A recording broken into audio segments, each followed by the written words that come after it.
The morning sun cast long shadows across the polished floors of Riverside National Bank as Mr. and Mrs. Wilson stepped through its grand entrance. The couple had spent months preparing for this moment, their chance to secure funding for their dream business. Both were dressed impeccably, he in a perfectly pressed navy suit, she in a professional black blazer and pencil skirt. Their briefcase contained a meticulously crafted business plan, 3 years of spotless tax returns, and credit scores that would make any banker smile. As they waited in the lobby, Mrs. Wilson quietly squeezed her husband's hand. They had come prepared, more than prepared, actually. She was a senior financial analyst at one of the city's top firms, while he had spent the last decade building a successful business consulting practice. Their combined experience made them perfect candidates for the small business loan they were seeking. "Mr. and Mrs. Wilson," called the receptionist. "Mr. Parker will see you now." They followed her down a corridor lined with photos of past bank presidents, all wearing similar expressions of stern authority.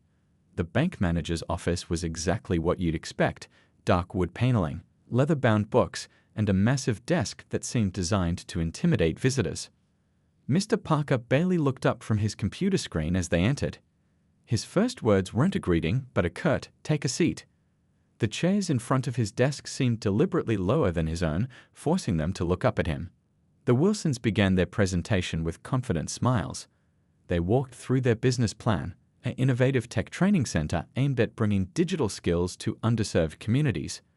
Their market research was thorough, their financial projections conservative yet promising.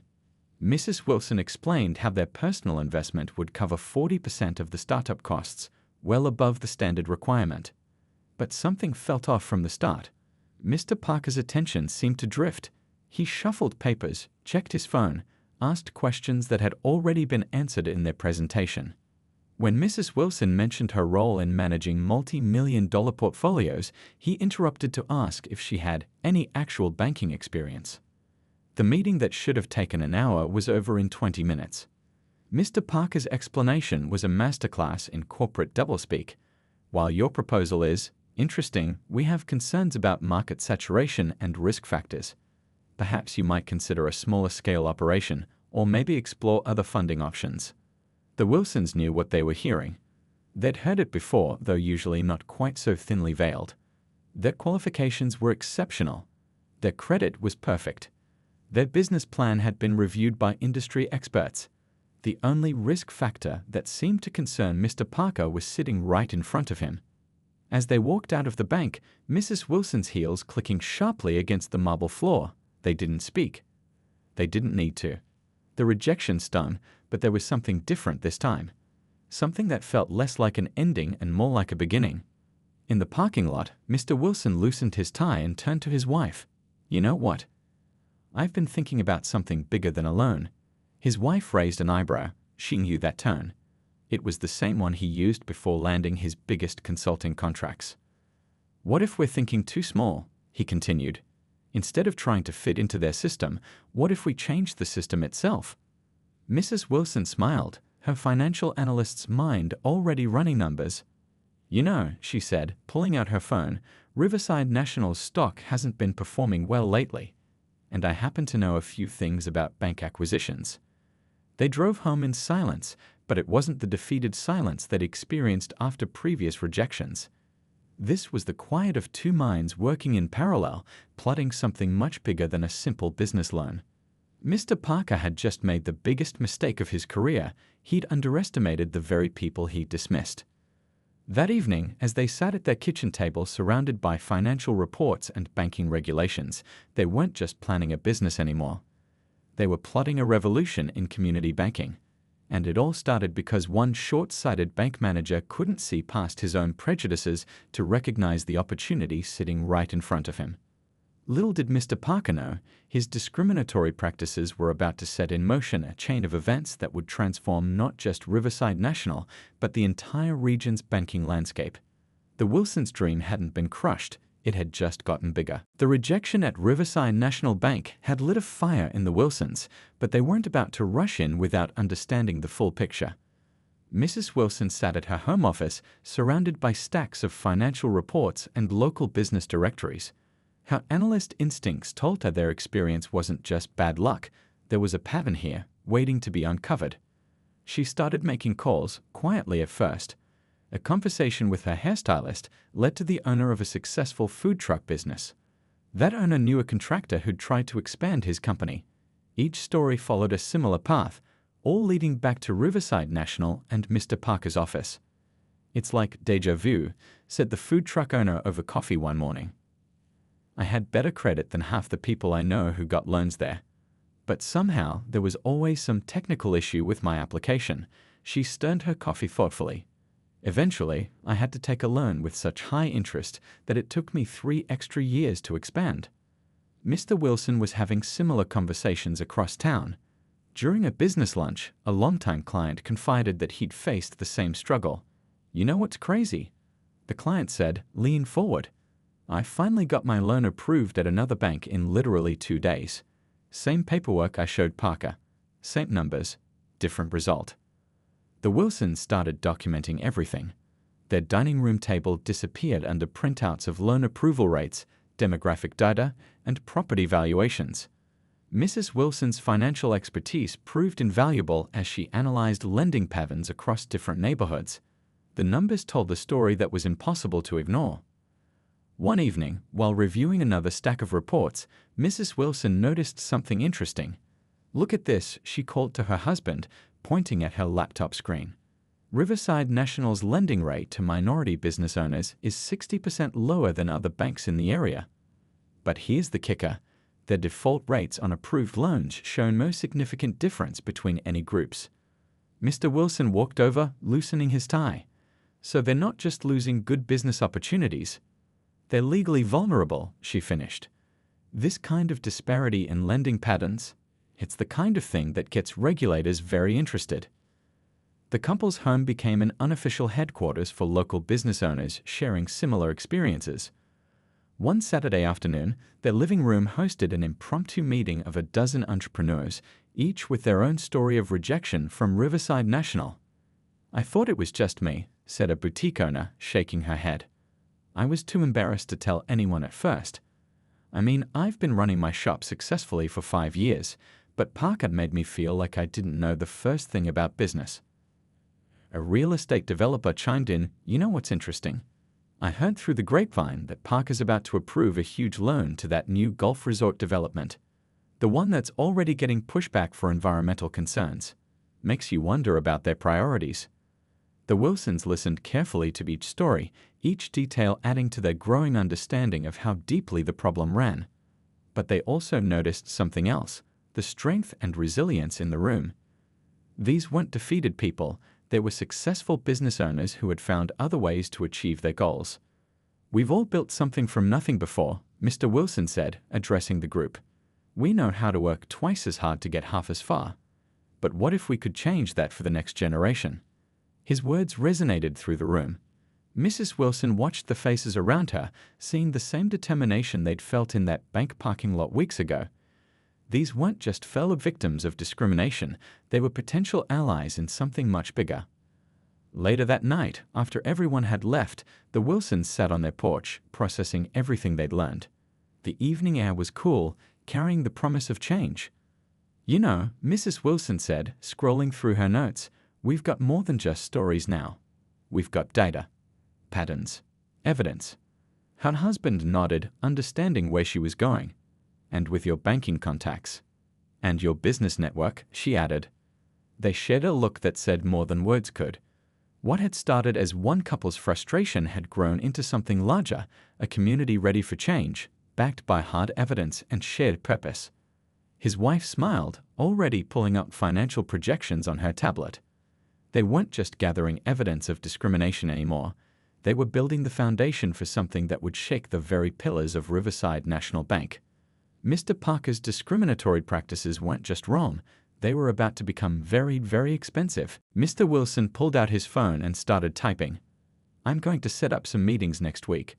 Remember that investment group I consulted for last year? I think it's time to show them what we found." The morning sun peeked through the blinds of Mr. Wilson's downtown office as he ended yet another phone call. His desk calendar was packed with meetings, each one a careful step in their emerging plan. Some might have chosen to fight Riverside National through the courts, but the Wilsons had a different vision. A lawsuit would take years, Mrs. Wilson had pointed out during one of their strategy sessions, and even if we won, it would just be a slap on the wrist for them. We need to think bigger. That thinking bigger had led them to reach out to their extensive network of contacts built over years of successful careers. Today, Mr. Wilson was meeting with a civil rights organization leader who had been documenting banking discrimination cases for the past decade. "Your research confirms everything we found," the leader said, spreading documents across the conference table. "But what makes your approach different is you're not just looking to prove discrimination, you're looking to change the system from within." Meanwhile, Mrs. Wilson was putting her financial expertise to work. She'd identified several promising investment opportunities that could help build their war chest. Her phone buzzed with a message from a former colleague who now worked at a major investment firm. "Just got out of a meeting with some interested parties," the message read. "They're intrigued by your proposal. Can we meet tomorrow?" The Wilsons hadn't stopped pursuing their own business ventures either. If anything, they doubled down. Mr. Wilson landed 3 major consulting contracts with expanding businesses. Mrs. Wilson's reputation in the financial sector grew as she successfully managed increasingly large portfolios. One evening, they hosted a dinner at their home with several successful business owners who had faced similar discrimination. The conversation moved from sharing frustrations to discussing solutions. "Look at these projections," Mrs. Wilson said, pulling up a presentation on their living room TV. "Riverside National isn't just failing our community, they're failing their shareholders. Their discriminatory practices are leaving money on the table." A real estate developer leaned forward, interested. "So while they're busy turning away qualified borrowers like us, their competitors are growing stronger," Mr. Wilson finished, "and their stock price is reflecting it." The room buzzed with energy as they discussed possibilities. These weren't just dreams anymore. They were looking at cold, hard numbers that showed a path forward. Later that week, Mr. Wilson met with a respected community leader at a local coffee shop. The morning rush had died down, leaving them free to talk privately. "We're not just fighting discrimination," Mr. Wilson explained, stirring his coffee. "We're building something better. A bank that sees potential where others see risk. That understands our community because it's run by people from our community." The leader nodded slowly. "You know, I've been fighting for change for 30 years. But this is different. You're not asking for a seat at their table." "No," Mr. Wilson smiled. "We're building our own table." Back at home, Mrs. Wilson was on a video call with potential investors. Her presentation was flawless, showing how their plan wasn't just socially responsible, it was profitable. "The numbers don't lie," she explained, sharing her screen with detailed projections. "A bank that serves all qualified customers, regardless of background, isn't just doing the right thing. It's tapping into an underserved market with massive potential." The response was better than they'd hoped. By the end of the call, they had commitments for initial funding that exceeded their expectations. That evening, the Wilsons sat on their back porch, reviewing the day's progress. The neighborhood was quiet, but their minds were racing with possibilities. "You know what's funny?" Mrs. Wilson said, looking up from her tablet. "If Parker had just given us that loan, none of this would be happening." Her husband chuckled. "His loss is going to be the community's gain." They worked late into the night, refining their strategy. This wasn't just about revenge or proving a point. It was about creating lasting change. Every rejection email they'd received, every dismissive meeting they'd sat through, had led them here. Mrs. Wilson pulled up the latest financial reports on Riverside National. "Their quarterly earnings are down again," she noted, "and look at their stock price trend." Mr. Wilson studied the chart, remembering that first dismissive meeting with Parker. "They think they're untouchable. That's their weakness." Their plan was coming together piece by piece. Each day brought new allies, new resources, new opportunities. They weren't just planning to buy a bank anymore. They were building a movement that would reshape the entire community's financial landscape. As midnight approached, Mrs. Wilson made one final note in their strategy document: "Success is the best revenge." They weren't going to just prove Parker wrong. They were going to show everyone what was possible when talent and opportunity weren't limited by prejudice. "Tomorrow's going to be a busy day," Mr. Wilson said, looking at their packed schedule. They had meetings with investors, community leaders, and financial advisors. Each conversation would be another step toward their goal. His wife smiled, closing her laptop. Every day brings us closer, and the best part? They don't even see us coming. The conference room buzzed with energy as business owners from across the city gathered for what looked like an ordinary business meeting. But there was nothing ordinary about this group. Each person sitting around the polished oak table had their own story of being turned away by Riverside National Bank, and now they were about to become part of something revolutionary. Mr. Wilson stood at the front of the room, his presentation slides showing a clear vision of what they could achieve together. "We're not just creating an investment group," he explained, his voice carrying the weight of purpose. "We're building a movement that will change banking in our community forever." A successful restaurant chain owner raised her hand. "I own 6 locations across the state, and I still had to fight for every business loan. My newest location, I had to get funding from 3 different sources just to make it happen." Mrs. Wilson nodded, pulling up a new slide. "That's exactly why we're here. Look at these numbers." The screen filled with charts showing the untapped market potential. "There are hundreds of successful business owners like us who aren't getting the support they deserve from traditional banks." The room grew quiet as she clicked to the next slide. "Now, here's our plan. We start by acquiring smaller, community-focused banks. Banks that already understand the importance of fair lending. We learn from them, build our expertise, and grow our portfolio." A real estate developer who'd been quietly taking notes spoke up. "I've got 3 major projects that were rejected by Riverside, took them somewhere else, and now they're some of the most successful properties in their neighborhoods. Their loss was my gain, but how many others didn't have those other options?" The conversation flowed naturally as more people shared their experiences. But this wasn't just a support group, this was a power meeting of successful entrepreneurs ready to take action. A retired banking executive who joined their cause explained the technical details. "Banking regulations actually favor community-focused institutions. When we show we can better serve these underserved markets, we're not just doing good, we're building a sustainable business model." Over the next few hours, commitments started rolling in. The restaurant owner pledged a significant investment. The real estate developer offered his expertise in property acquisitions. Others brought connections, resources, and most importantly, their shared determination to create change. Mrs. Wilson had already identified their first potential acquisition target, a small but well-respected community bank in the next county. "They've got a solid reputation for fair lending," she explained, sharing the financial details. "Their management team is looking to retire, and they want to ensure their legacy of community service continues." One participant, who owned a successful tech company, pulled up the bank's digital footprint on his tablet. "Their online banking system needs an upgrade. That's where my team can help. We can modernize their technology while keeping their community-focused approach." The energy in the room was electric. These weren't just investors looking for returns, they were community leaders investing in their shared future. Later that afternoon, they broke into smaller groups to dive into specific aspects of the plan. In one corner, Mrs. Wilson led a discussion about regulatory compliance. In another, her husband worked with experienced bankers to map out operational strategies. A local business leader who'd been quietly observing finally spoke up. "You know what impresses me most? This isn't about revenge. This is about creating something that should have existed all along." Mr. Wilson smiled, remembering that first rejection at Riverside National.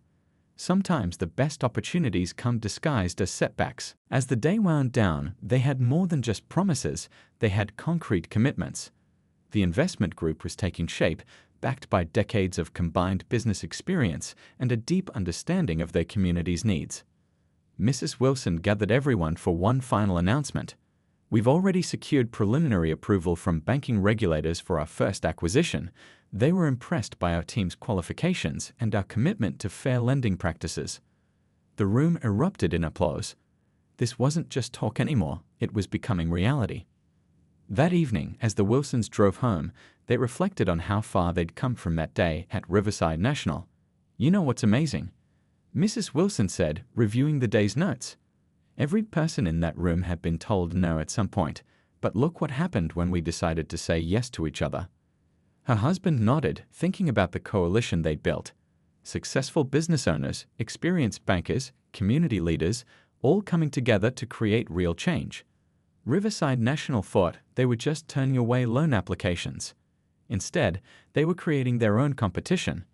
The streetlights flickered on as they pulled into their driveway, but the day wasn't over yet. They had calls scheduled with investors from neighboring cities who'd heard about their initiative. Word was spreading, and their movement was growing stronger every day. "Tomorrow, we start due diligence on our first bank acquisition," Mrs. Wilson said, checking their calendar. Who would have thought that one rejected loan application would lead to all this? Mr. Wilson smiled, remembering Mr. Parker's dismissive attitude. Sometimes the biggest changes start with someone saying no to the wrong people. The first signs of trouble at Riverside National appeared in the morning news. Local bank faces regulatory investigation. Read the headline that Mr. Parker probably choked on during his morning coffee. The bank manager who had so confidently turned away qualified applicants was about to learn a hard lesson about karma. Mrs. Wilson was already at her desk when the news broke, watching the bank's stock price respond to the announcement. Her phone hadn't stopped buzzing with messages from their investment group members. "You saw the news," texted one of their coalition partners, a successful business owner. "Looks like all those lending patterns we documented didn't go unnoticed." The regulatory investigation wasn't just looking at a few isolated incidents. They were examining years of lending practices, and the numbers told a story that couldn't be explained away. Local news stations had picked up the story, interviewing business owners who had faced discrimination at the bank. "I built my business from nothing," one shop owner told reporters, standing in front of her thriving store. 3 years ago, Riverside National wouldn't even look at my application. Today, I own 3 locations. Makes you wonder how many other successful businesses they prevented from growing. Inside Riverside National's corporate offices, panic was setting in. Board members called emergency meetings. Risk management teams worked overtime. Mr. Parker's secretary noticed he'd started bringing an extra shirt to work. The stress was literally making him sweat. The Wilsons watched it all unfold from their home office, where they'd set up a command center of sorts. Charts tracking the bank's stock price covered one wall. Mrs. Wilson had created a detailed timeline of events, marking each milestone in their plan. "Their stock dropped another 3% today," she noted, updating their records. "And look at these withdrawal numbers. Their biggest corporate customers are getting nervous." Her husband nodded, reviewing emails from their growing network of allies. "The board is splitting into factions. Some want to fight the investigation. Others are pushing for immediate policy changes." The pressure wasn't just coming from regulators. Local community groups, armed with data the Wilsons had helped compile, were organizing boycotts. Business leaders were speaking out. Even other banks were distancing themselves from Riverside National, afraid of being tied with the same brush. One afternoon, they received an unexpected call from a junior board member at Riverside National. "Things are worse than they appear," the insider confided. The regulatory investigation uncovered some creative accounting, nothing illegal, but definitely not good for investor confidence. This was the moment they'd been waiting for. The Wilsons gathered their investment group for an emergency meeting at their favorite local restaurant after hours when they could speak freely. "The bank's defenses are crumbling," Mrs. Wilson explained, sharing the latest financial reports. "Their stock price has dropped 40% in 3 months. Their reputation is in tatters.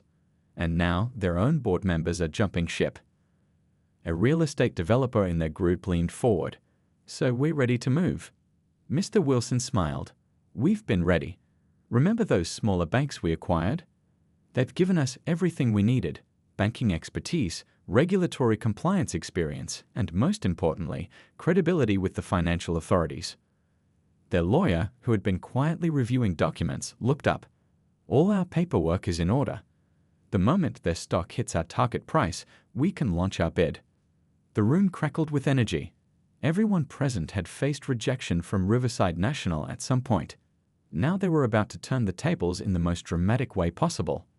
That evening, as news channels reported on more troubles at the bank, the Wilsons received another interesting piece of information. Mr. Parker had been called to testify before the regulatory committee. His secretary mentioned he'd been living on antacids ever since. "Almost makes you feel sorry for him," Mr. Wilson mused, watching the coverage. Almost. His wife shook her head, remembering their humiliating meeting in his office.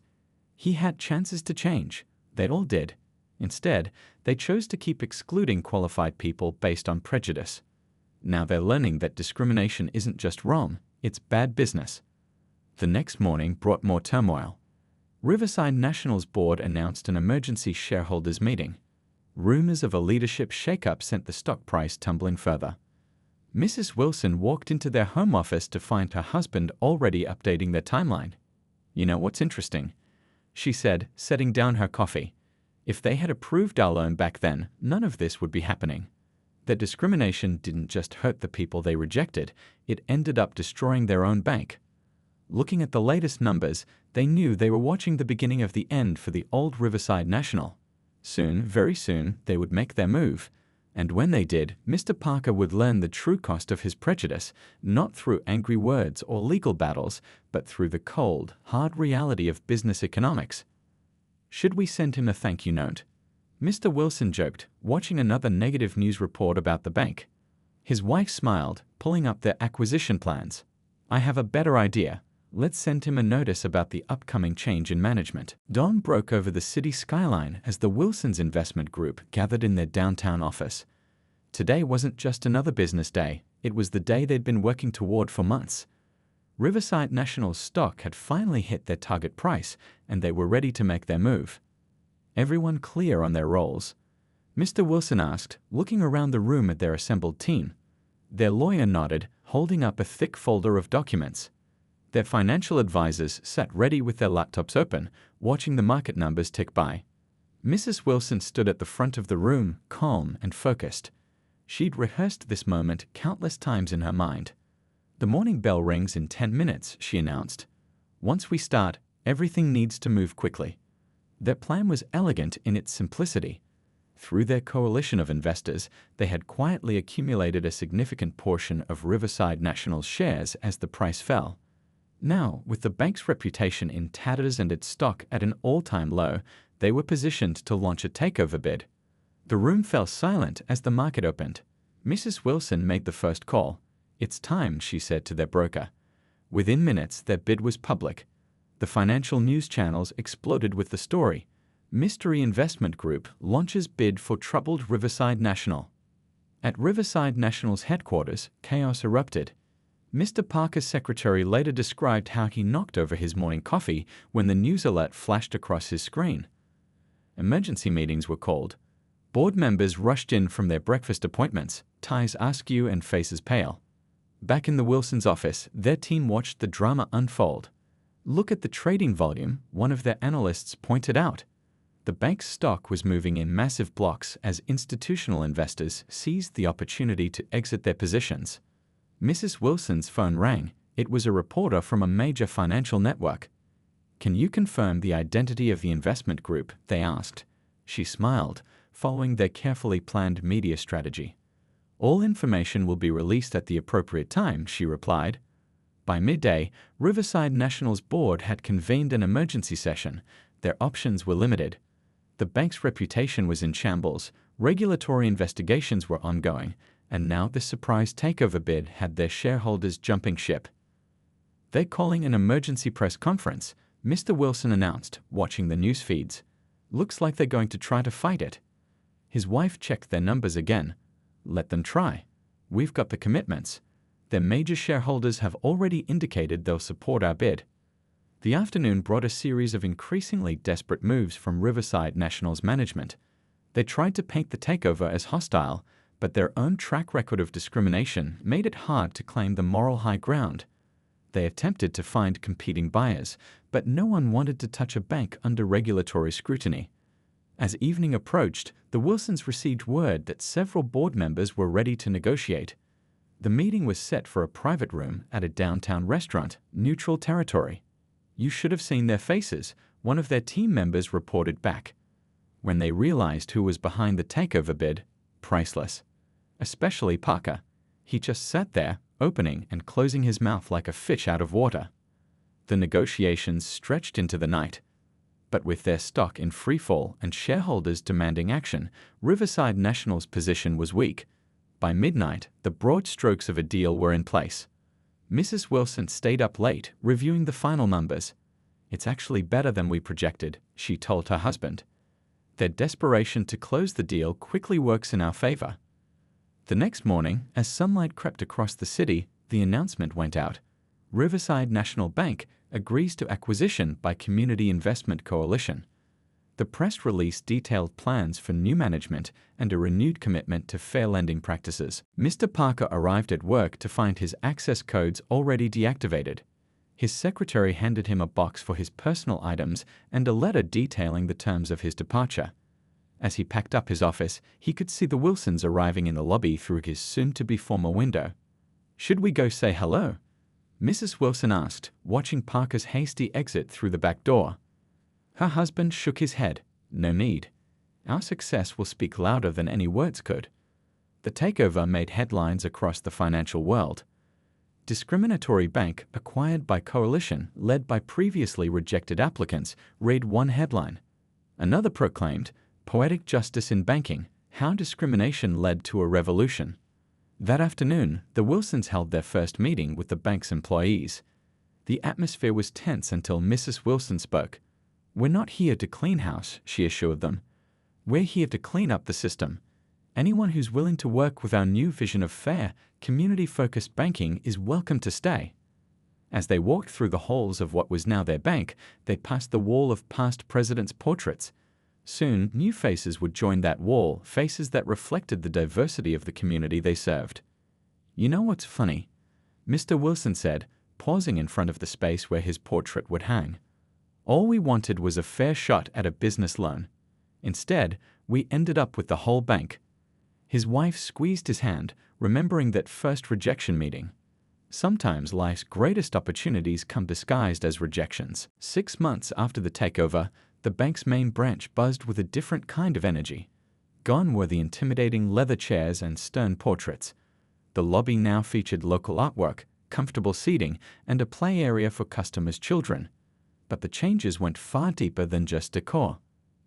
A young couple stood at the loan officer's desk, nervously clutching their business plan. They wanted to open a small bakery, their dream for the past 5 years. Unlike the old days, they weren't met with dismissive glances or arbitrary rejections. Instead, the loan officer spent 2 hours going through their plan, offering suggestions and explaining their options. "Remember when this used to be our dream?" Mrs. Wilson asked her husband, watching from her new office, the same one where Mr. Parker had dismissed them. "Now we're helping others achieve theirs." The transformation hadn't been easy. The first few weeks were chaos as they implemented new policies and retrained staff. Some employees resisted the changes and left. Others embraced the new direction with enthusiasm. You know what surprised me most? One veteran teller confided during a staff meeting, "We're actually making more money now." Turns out, giving good people a fair chance is just good business. The numbers backed this up. Under the new leadership, the bank's loan portfolio had grown by 30%. Default rates remained well below industry averages, proving what the Wilsons had known all along: character and capability mattered more than outdated prejudices. They'd launched several innovative programs. The Community Builder Initiative provided special support for first-time business owners. Free financial literacy workshops packed the bank's conference room every weekend. A new mentorship program paired experienced entrepreneurs with promising startups. One morning, a local business owner who'd been rejected multiple times under the old management came in for a loan review. His hands shook as he opened his folder of documents. "Take a deep breath," the loan officer smiled. "We're here to help you succeed, not to find reasons to say no." By the end of the meeting, he had not only secured funding for his expansion, but also gained a deeper understanding of business finance. As he left, there were tears in his eyes. "You don't know what this means," he said. "I've been trying to grow my business for 5 years." The bank's transformation caught the attention of the financial industry. Other banks started sending representatives to study their methods. Industry publications wrote about their innovative approach to community banking. Mrs. Wilson was invited to speak at banking conferences, sharing their story and their success. "Our approach isn't radical," she would explain. We simply removed artificial barriers and started seeing potential where others saw risk. The impact rippled through the community. New businesses sprouted up in previously underserved neighborhoods. Existing enterprises expanded. The local economy flourished as more people gained access to fair financial services. One day, a young woman walked into the bank straight from her college graduation. She'd heard about their programs and wanted to open her first business account. "My mom used to clean offices here," she told the personal banker helping her. "Now I'm opening my own consulting firm." That's what happens when people believe in you. The Wilsons made it a point to be visible and accessible. They hosted monthly community meetings where anyone could share ideas or concerns. They walked the bank floors regularly, talking with staff and customers. "You've changed more than just banking," a community leader told them during one such meeting. "You've changed how people see themselves and their possibilities." Even some of their former critics had come around. A business journal that had initially questioned their takeover now praised their revolutionary yet sustainable approach to community banking. 1 year after the takeover, they held a celebration in the bank's lobby. The walls displayed photos of successful businesses they'd helped launch or expand. Each picture told a story of dreams achieved, barriers broken, and lives improved. "Look around," Mr. Wilson said in his speech to the gathered crowd. "This is what banking should be. Not just transactions and numbers, but partnerships and progress." His wife added, "We're not just lending money. We're investing in people, in dreams, in our community's future." The celebration was interrupted by a young entrepreneur rushing in with exciting news. She just landed a major contract and needed to discuss expanding her credit line. The Wilsons excused themselves to help. After all, this was what they'd built the bank for. That evening, as they walked through the quiet lobby, Mrs. Wilson paused by the children's play area. "You know what makes me proudest?" she said. "The kids who come in here with their parents don't see banking as something intimidating or exclusive. To them, this is just a place that helps people make their dreams real." Her husband nodded, remembering their own journey. From rejection to revolution, he mused. Who would have thought? A security guard approached with the day's community suggestion box. Among the notes was one that simply read, "Thank you for showing us what's possible when everyone gets a fair chance." And that, perhaps, was their greatest achievement.